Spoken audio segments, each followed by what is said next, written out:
Hello friends, स्वागत है आपका हमारे इस यूट्यूब चैनल तेजा क्लासेस पर। फ्रेंड्स, आज की जो हमारी क्लास है इसमें हम समझेंगे विशेषण, विशेषण के प्रकार, प्रविशेषण एवं विशेषण की रचना। आइए शुरू करते हैं और समझते हैं। सभी कक्षा के लिए हिंदी व्याकरण, विशेषण, विशेषण के प्रकार, जिसमें गुणवाचक, संख्यावाचक, परिमाणवाचक, संकेतवाचक, व्यक्तिवाचक। तो हम इस प्रकार से विशेषण एवं विशेषण के प्रकार समझेंगे। इसके साथ ही हम प्रविशेषण क्या होते हैं ये भी समझेंगे एवं विशेषण की रचना के बारे में हम आज की क्लास में समझेंगे। आइए समझते हैं विशेषण। ऐसे शब्द जो संज्ञा या सर्वनाम की विशेषता बतलाते हैं विशेषण कहलाते हैं। अर्थात ऐसे शब्द जो संज्ञा या सर्वनाम की विशेषता बतलाते हैं विशेषण कहलाते हैं। यानी विशेषण किसे कहते हैं? ऐसे शब्द जो संज्ञा या सर्वनाम की विशेषता बतलाते हैं विशेषण कहलाते हैं। अर्थात संज्ञा या सर्वनाम शब्दों की विशेषता बतलाने वाले शब्द विशेषण कहलाते हैं। विशेषण जिस शब्द की विशेषता बतलाता है वह शब्द विशेष्य कहलाता है। यानी विशेषण जिस शब्द की विशेषता बतलाता है वह शब्द विशेष्य कहलाता है।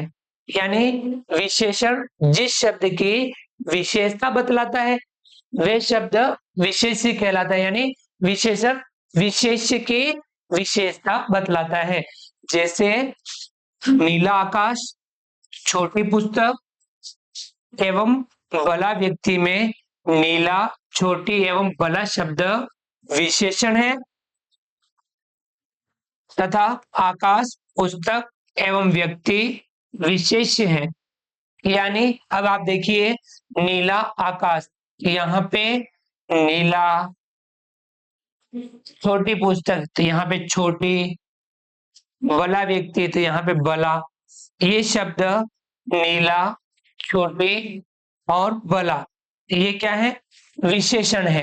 अब ये विशेषण है, किसकी विशेषता बतला रहे हैं? जैसे नीला आकाश तो ये आकाश की विशेषता बतला रहे हैं। तो यहाँ पे छोटी पुस्तक तो ये पुस्तक की विशेषता बतला रहा है। बला व्यक्ति तो यहाँ व्यक्ति की विशेषता बता रहा है। तो यहाँ पे आकाश, पुस्तक और व्यक्ति ये क्या हुए?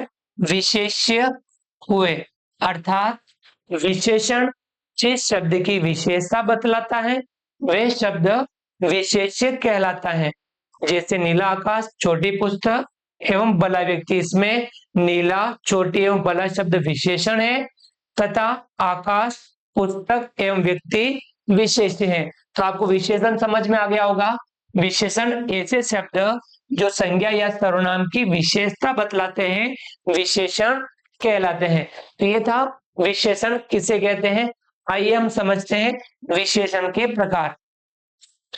विशेषण के प्रकार। अब विशेषण के प्रकार कितने? विशेषण 5 प्रकार के होते हैं। विशेषण 5 प्रकार के होते हैं। पहला गुणवाचक, दूसरा संख्यावाचक, तीसरा परिमाणवाचक, चौथा संकेतवाचक और पांचवा व्यक्तिवाचक। यानी गुणवाचक विशेषण, संख्यावाचक विशेषण, परिमाणवाचक विशेषण, संकेतवाचक विशेषण एवं व्यक्तिवाचक विशेषण। तो ये विशेषण के 5 प्रकार होते हैं। तो आपको समझ में आ गया होगा विशेषण के प्रकार। विशेषण के 5 प्रकार होते हैं: गुणवाचक, संख्यावाचक, परिमाणवाचक, संकेतवाचक एवं व्यक्तिवाचक। आइए हम इन विशेषण के प्रकारों को थोड़ा डिटेल से समझते हैं।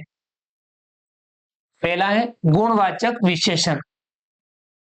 ऐसे शब्द जो किसी संज्ञा या सर्वनाम के गुण, दोष, रूप, रंग, आकार, स्वभाव अथवा दशा का बोध कराते हैं उन्हें गुणवाचक विशेषण कहते हैं। यानी गुणवाचक विशेषण किसे कहते हैं? ऐसे शब्द जो किसी संज्ञा या सर्वनाम के गुण, दोष, रूप, रंग, आकार, स्वभाव अथवा दशा का बोध कराते हैं उन्हें गुणवाचक विशेषण कहते हैं। यानी ऐसे शब्द जो किसी संज्ञा या सर्वनाम के गुण, दोष, रूप, रंग, आकार, स्वभाव अथवा दशा का बोध कराते हैं, उन्हें गुणवाचक विशेषण कहते हैं। देखिए इसके उदाहरण हम समझेंगे, जैसे पुराना यानी पुराना कमीज, काला कुर्ता, काला कुत्ता, मीठा आम आदि। यह देखिए पुराना कमीज, काला कुत्ता, मीठा आम। तो यहाँ पे ये देखिए ये जो शब्द है संज्ञा या सर्वनाम के गुण, दोष, रूप, रंग, आकार, स्वभाव अथवा दशा का बोध करा रहे हैं, तो ये विशेषण गुणवाचक विशेषण कहलाते हैं। देखिए पुराना, काला और मीठा, ये क्या है? गुणवाचक विशेषण। यानी गुण बताएं, दोष बताएं, रूप, रंग, आकार, स्वभाव अथवा दशा का बोध कराने वाले ऐसे विशेषण जो इनका बोध कराते हैं उन्हें गुणवाचक विशेषण कहते हैं। आइए हम अगला प्रकार समझते हैं। दूसरा, संख्यावाचक विशेषण। संख्यावाचक विशेषण ऐसे शब्द जो किसी संज्ञा या सर्वनाम की निश्चित या अनिश्चित संख्या, कम या गणना का बोध कराते हैं, वे संख्यावाचक विशेषण कहलाते हैं। संख्या से जुड़ा हुआ, यानी ऐसे शब्द जो किसी संज्ञा या सर्वनाम की निश्चित या अनिश्चित संख्या, कम या गणना का बोध कराते हैं, वे संख्यावाचक विशेषण कहलाते हैं। संख्यावाचक विशेषण ऐसे शब्द जो किसी संज्ञा या सर्वनाम की निश्चित या अनिश्चित संख्या, कम या गणना का बोध कराते हैं, वे संख्यावाचक विशेषण कहलाते हैं। यह दो प्रकार के होते हैं। संख्यावाचक विशेषण कितने प्रकार के होते हैं? दो प्रकार के होते हैं। निश्चित संख्यावाचक, निश्चित संख्यावाचक जैसे एक, दूसरा, तीनों, चौगुना, ये जो है विशेषण निश्चित संख्यावाचक विशेषण है। और वह है अनिश्चय संख्यावाचक। अनिश्चय संख्यावाचक कोई निश्चय नहीं, फिक्स नहीं है, जैसे कई, कुछ, बहुत, सब आदि। तो ये है अनिश्चय संख्यावाचक।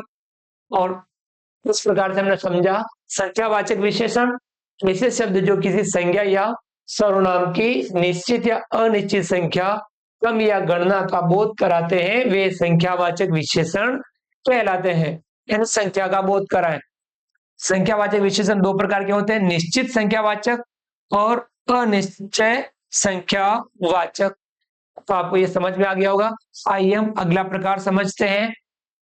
तीसरा, परिमाणवाचक विशेषण ऐसे शब्द जो किसी वस्तु, पदार्थ या जगह की मात्रा, तोल या माप का बोध कराते हैं, वे परिमाणवाचक विशेषण कहलाते हैं। अर्थात ऐसे शब्द जो किसी वस्तु, पदार्थ या जगह की मात्रा, तोल या माप का बोध कराते हैं, वे परिमाणवाचक विशेषण कहलाते हैं। परिमाणवाचक विशेषण यानी ऐसे शब्द जो किसी वस्तु, पदार्थ या जगह की मात्रा, तोल या माप का बोध कराते हैं, वे परिमाणवाचक विशेषण कहलाते हैं। यानी मात्रा, तोल या माप का बोध कराने वाले शब्द वो क्या कहलाते हैं? परिमाणवाचक विशेषण कहलाते हैं। इसके दो उपभेद हैं। परिमाणवाचक विशेषण के कितने भेद हैं? दो उपभेद हैं।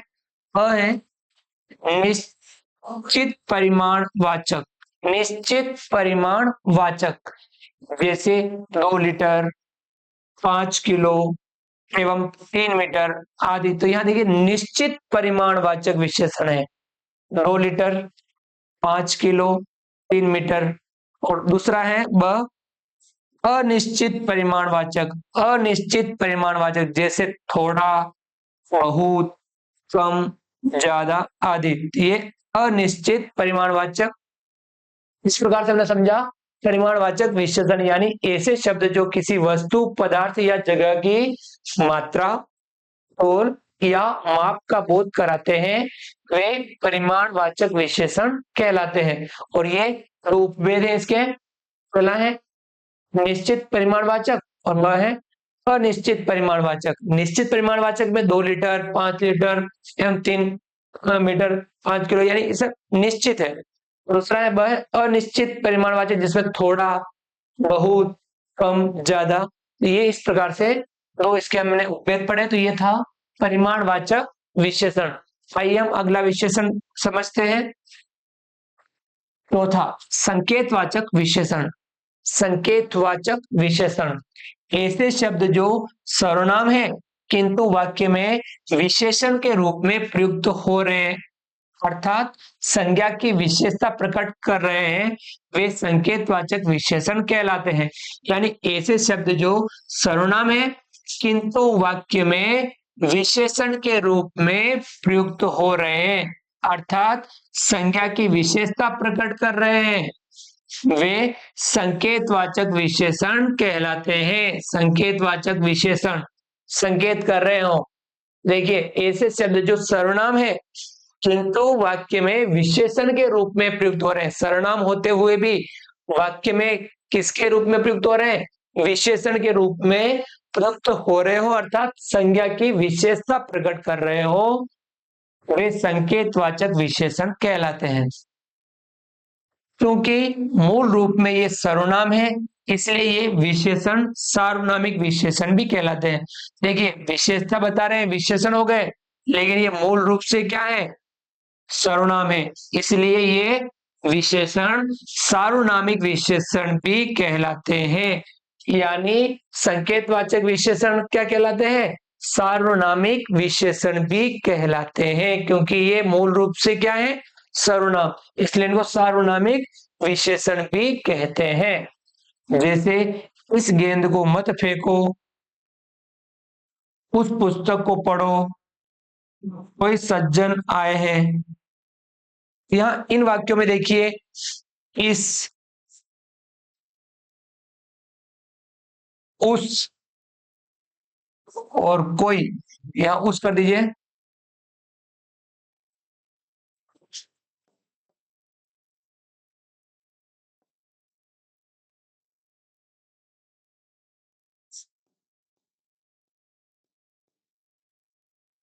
इस, उस, कोई शब्द सार्वनामिक अथवा संकेतवाचक विशेषण है।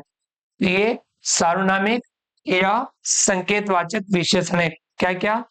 इस, उस, कोई। देखिए इस गेंद को मत फेंको, तो यहाँ पे जो इस है ये है सार्वनामिक विशेषण या संकेतवाचक विशेषण। उस पुस्तक को पढ़ो, तो यहाँ पे जो उस है ये भी सार्वनामिक विशेषण अथवा संकेतवाचक विशेषण है। कोई सज्जन आए हैं, तो यहाँ पे कोई जो विशेषण है वह संकेतवाचक विशेषण है, जिसे हम सार्वनामिक विशेषण भी कहते हैं। तो ये हमने पढ़ा संकेतवाचक विशेषण, यानी ऐसे शब्द जो सर्वनाम है किंतु वाक्य में विशेषण के रूप में प्रयुक्त हो रहे हैं, अर्थात संज्ञा की विशेषता प्रकट कर रहे हैं, वे संकेतवाचक विशेषण कहलाते हैं। संकेतवाचक विशेषण को सार्वनामिक विशेषण भी कहते हैं। आइए पढ़ते हैं इसका विशेषण का अगला प्रकार। पांचवा व्यक्तिवाचक विशेषण।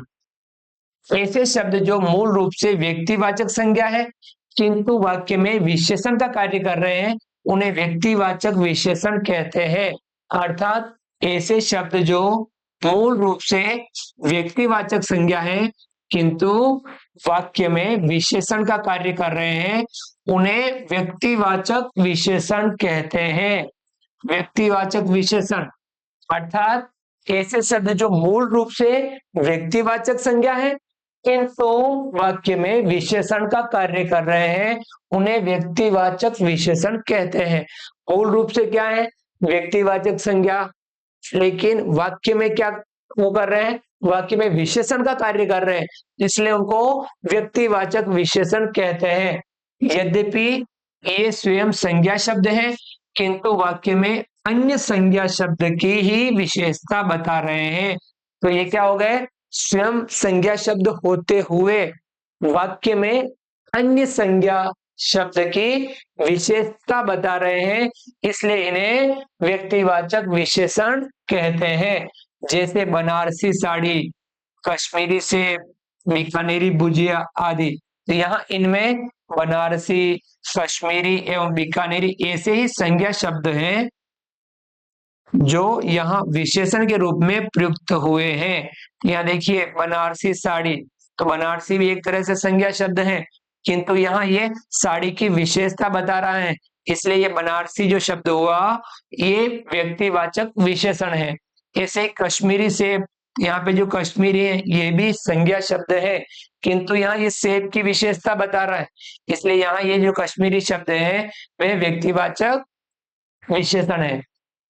ऐसे ही बीकानेरी भुजिया, इसमें बीकानेरी ये भी एक संज्ञा शब्द है, किंतु यहाँ ये भुजिया की विशेषता बता रहा है, तो ये व्यक्तिवाचक विशेषण हुआ। तो यहाँ आपको समझ में आ गया, बनारसी साड़ी, कश्मीरी सेब, बीकानेरी भुजिया, ये बनारसी, कश्मीरी, बीकानेरी ऐसे ही शब्द हैं जो संज्ञा शब्द हैं, किंतु ये विशेषण के रूप में प्रयुक्त हुए हैं, इसलिए इन्हें व्यक्तिवाचक विशेषण शब्द कहते हैं। तो आपको समझ में आ गया होगा, व्यक्तिवाचक विशेषण ऐसे शब्द जो मूल रूप से व्यक्तिवाचक संज्ञा है किंतु वाक्य में विशेषण का कार्य कर रहे हैं, उन्हें व्यक्तिवाचक विशेषण कहते हैं। तो ये हमने विशेषण के पांचों प्रकार समझे। आइए अब हम समझते हैं प्रविशेषण। प्रविशेषण क्या होता है? प्रविशेषण, उसको भी आप समझ लीजिए। ऐसे शब्द जो विशेषण की विशेषता बतलाते हैं प्रविशेषण कहलाते हैं। यानी ऐसे शब्द जो विशेषण की विशेषता बतलाते हैं, किसके? विशेषण की विशेषता बतलाते हैं, प्रविशेषण कहलाते हैं। विशेषण की भी विशेषता बताने वाले शब्द क्या कहलाएंगे? प्रविशेषण कहलाते हैं। समझ में आ गया होगा। जैसे वह बहुत परिश्रमी है, शीला अति विनम्र लड़की है। वह बहुत परिश्रमी है, शीला अति विनम्र लड़की है। यहाँ देखिए इन दोनों वाक्यों में परिश्रमी व विनम्र विशेषण है तथा बहुत व अति प्रविशेषण है। ये परिश्रमी क्या हुआ? विशेषण।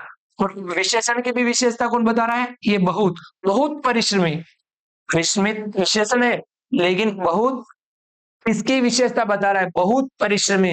विशेषण की विशेषता बताने वाला शब्द, तो यहाँ बहुत जो शब्द है वह प्रविशेषण हुआ।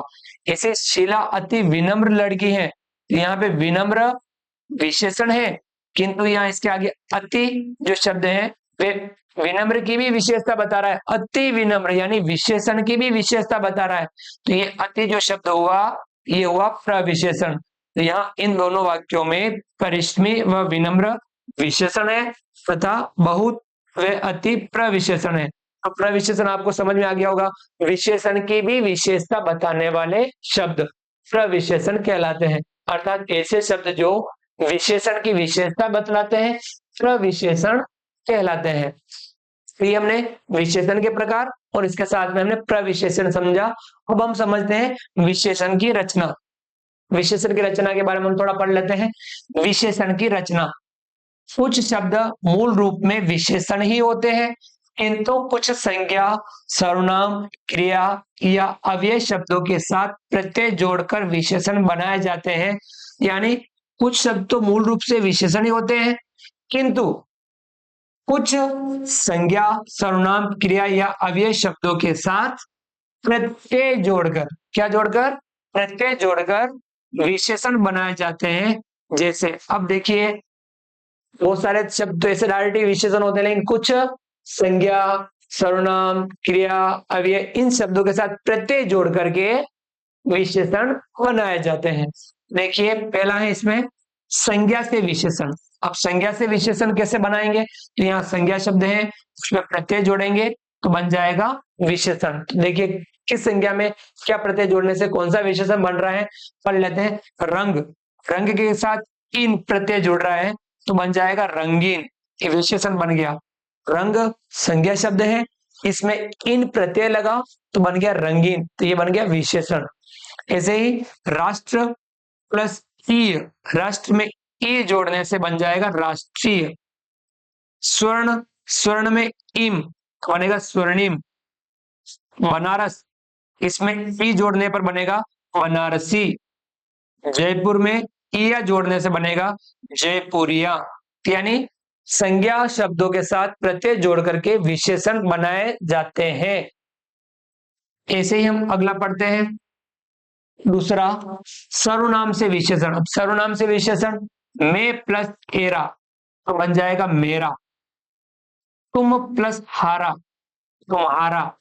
ये सर्वनाम के साथ प्रत्यय जोड़ करके भी विशेषण बनाए जाते हैं। तीसरा है क्रिया से विशेषण। वंदन प्लस ईय वंदनीय। लूट प्लस एरा लुटेरा। जगड़ प्लस आलू झगड़ालू। यानी क्रिया शब्दों के साथ भी प्रत्यय जोड़ करके विशेषण शब्द बनाए जाते हैं।